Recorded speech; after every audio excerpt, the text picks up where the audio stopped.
Та що, поки Путіна не дадуть так, що він аж нічого не буде. Хай дають зброю, а вони бояться і все.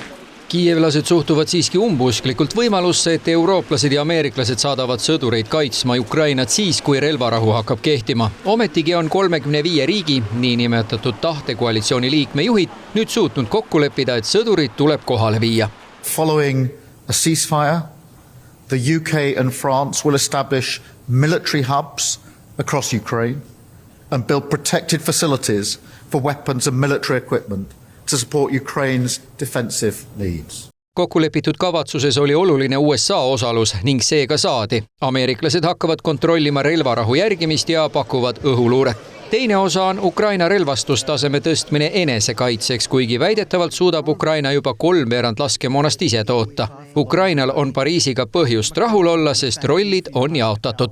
Деталі пропрацьовані в системі інших документів. Визначено, які країни готові брати лідерство в елементах гарантування безпеки на землі, в небі, на морі, у відновленні. Визначено, які сили потрібні. Визначено, як сили будуть управлятись, на яких рівнях буде командування.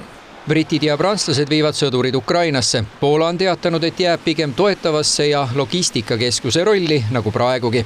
Eesti on lubanud kompanii saata, kuid täpsem info rollide jaotuse ja sisu üle selgub väejuhatuste konsultatsioonide käigus. Kuigi sõdurite koguarvu ei ole veel teada, siis Briti peaminister täpsustas parlamendis järgnevalt.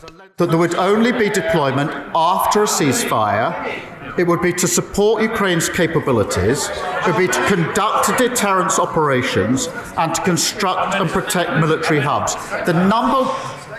The number will be determined in accordance with our military plans, which we are drawing up and looking to other members to support. So the number I will put before the House before we were to deploy. Tahtekoalitsiooni õnnestumise juures oli oluline roll ikkagi ameeriklastel, kes teatasid, et võtavad relvarahu monitoorimise ja kontrollimise enda õlule.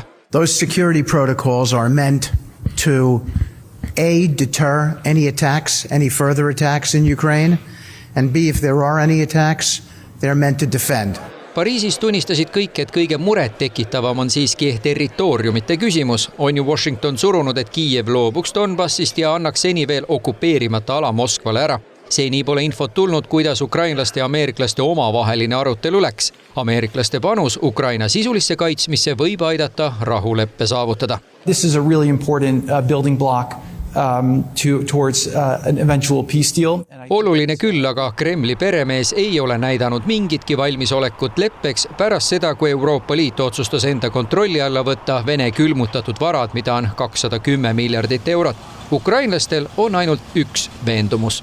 Не вірю в це. Поки Путін буде живий, цього не буде ніяких мирних угод.